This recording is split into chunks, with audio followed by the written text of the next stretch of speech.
Retornando com o nosso Direto de Brasília, infelizmente, né, já o último bloco, então vamos ser mais objetivos. Dificuldades para a implantação do carro elétrico, porque ele não é todo isso que se fala também, né, professor?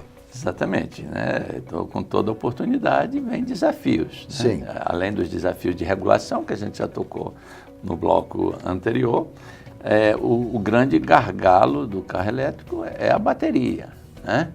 Então, foi justamente a evolução de novas tecnologias de armazenamento, Sim, com novos metais, baterias de lítio, de cobalto, né, que permitiu baixar o custo e tornar o carro elétrico mais leve e acessível. E competitivo, né? Mas ainda precisa reduzir mais o custo das baterias. A bateria aí responde por uns 30% do valor do carro. Do valor do carro, né? E essas baterias não têm, em termos de por quilo, que a gente chama de densidade energética, a mesma densidade que você tem no combustível fóssil, né? Então você tem um bloco de baterias, são muitas baterias, a gente precisa criar baterias mais compactas.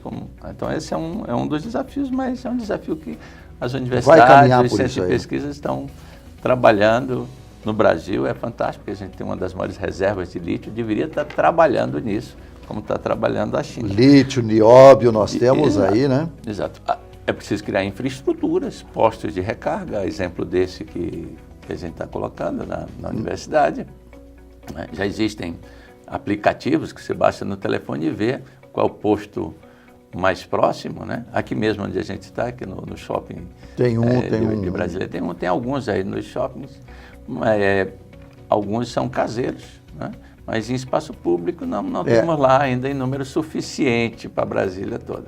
Eu vi uma reportagem, assisti uma reportagem na televisão da evolução que o Japão fez, né? Vilas inteiras hoje são todas elas com placas fotovoltaicas e o sujeito e o poste na frente da casa para abastecimento dos veículos.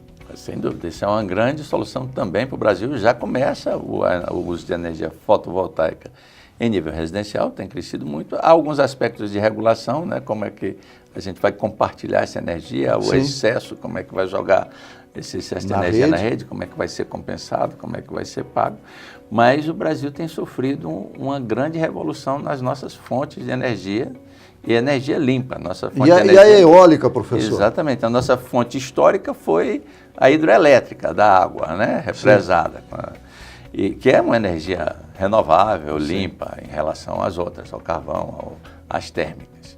E com o apagão de 2012, a gente evoluiu, a gente teve que aplicar em térmicas, que são caras e não podem ficar poluentes e não ficam o tempo todo. Mas a boa notícia é que as eólicas estão crescendo exponencialmente e vão ultrapassar em breve, né, em menos de 5 anos, aí, as térmicas. Hoje a gente já tem mais de 500 parques eólicos, já geramos aí o equivalente a um Itaipu em energia eólica, que já responde por uns 10% da nossa matriz elétrica. Isso é muito bom, isso é uma notícia positiva. Professor, vamos falar sobre a grande revolução atual, informação, comunicação e inteligência artificial.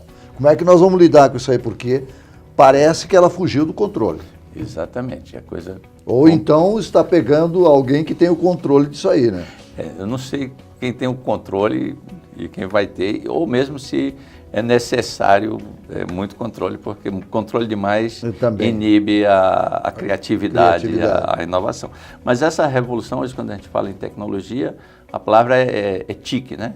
Não tique nervoso, tecnologia de informação e comunicação. Então, todo esse conhecimento adquirido permitiu captar um volume imenso de informação. Essas informações que antes eram armazenadas fisicamente, hoje são armazenadas digitalmente. Você vai votar, agora você vai usar o título eletrônico, a sua carteira de identidade, a carteira já tem eletrônica virtual, também, virtual, a sua CNH. Eu vou sair daqui, vou para o médico, todo o meu histórico médico, eu não vou mais levar no papel, eu levo aqui no celular. Então, uma massa imensa de informação está armazenada digitalmente e está distribuída e de forma acessível para todo mundo. Você não precisa ir mais na biblioteca, você entra ali no Google, ou seja onde for, e tem acesso à informação. Para que essa informação seja trocada de forma rápida, precisa comunicação. E isso veio de forma muito acelerada com a internet, em princípio física, por meio de cabos de fibra ótica e tal, e outros protocolos novos, com pacotes cada vez com banda mais larga, com uma maior quantidade de informação. Chegamos aí na internet sem fio, né, no wireless. Sim. Você não precisa mais estar necessariamente plugado. Então, agora na quinta geração da internet, né, a rede de redes. Né? Tudo isso, voltando ao início da nossa entrevista, né, que a gente falou que o homem tinha uma capacidade de processamento e de comunicação, a gente está transferindo para as máquinas. Hoje elas têm uma capacidade de processamento e comunicação tremenda. Né? Para fazer isso, a gente precisa armazenar isso. A gente não armazena mais fisicamente num canto só, porque gera muita energia, muito calor. Né? Então, toda esta coisa é compartilhada, não só o armazenamento, mas também o processamento no que se chama cloud computing, né? Computação em nuvem. Então, essa é uma das grandes coisas que a gente tem que evoluir.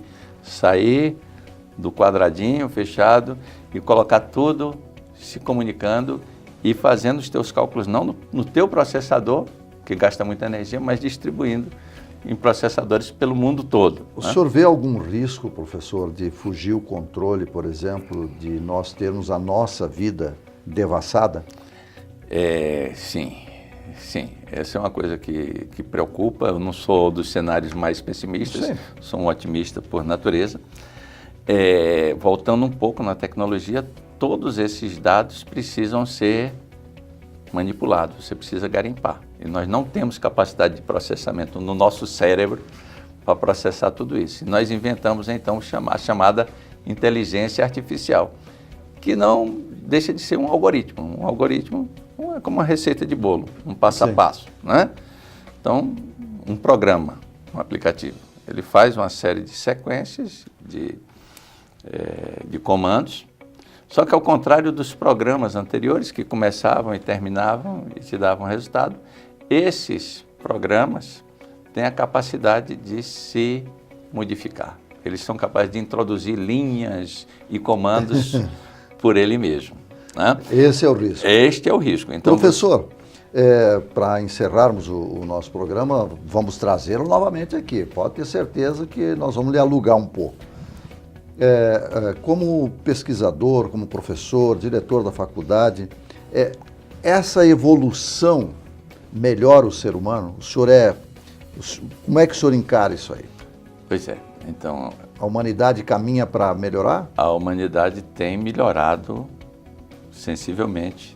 E esse é um assunto do segundo livro do Harari também, que é o Homo Deus, em que ele tem a tese de que as grandes, digamos, desafios que assolavam a humanidade anteriormente, como as doenças, as guerras, né, estão, de certa forma, sob controle, né, e até a própria morte.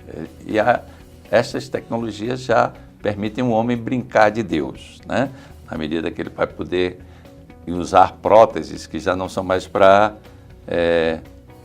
diminuir as suas deficiências, mas para aumentar o seu potencial. Você pode usar uma prótese auricular, não porque você tem deficiência, mas para aumentar a sua audição. Você pode usar próteses, né, na sua visão, com a mesma coisa. Terminei de fazer a cirurgia de catarata, já não tenho mais já tem uma lente ali. Já fiz há muito tempo. Né? Você vai usar exoesqueletos, você vai ter nanorobôs consertando as deficiências e os danos no teu organismo, e isso vai permitir que o homem viva muito mais. Eu estava vendo a notícia, né, do jornal de 1904, com meu pai de 1903, que uma velhinha de 42 anos tinha sido atropelada por um ônibus.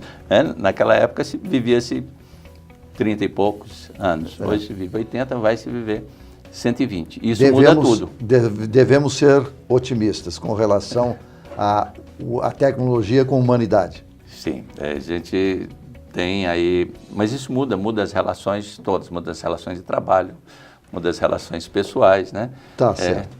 Professor Márcio Muniz de Farias, muito obrigado pela sua presença aqui, foi uma satisfação. Como já falei, se o senhor se dispor, viremos aqui mais vezes, porque precisamos esclarecer, precisamos informar sobre tecnologia no Brasil. Muito obrigado pela sua presença aqui. Eu que agradeço e reitero o convite para que faça a cobertura da nossa mostra de inovação. Com certeza estaremos lá. E estou à disposição para voltar sempre que convocado. Tá bom, então. E a você que nos acompanhou, muito obrigado e até o próximo Direto de Brasília.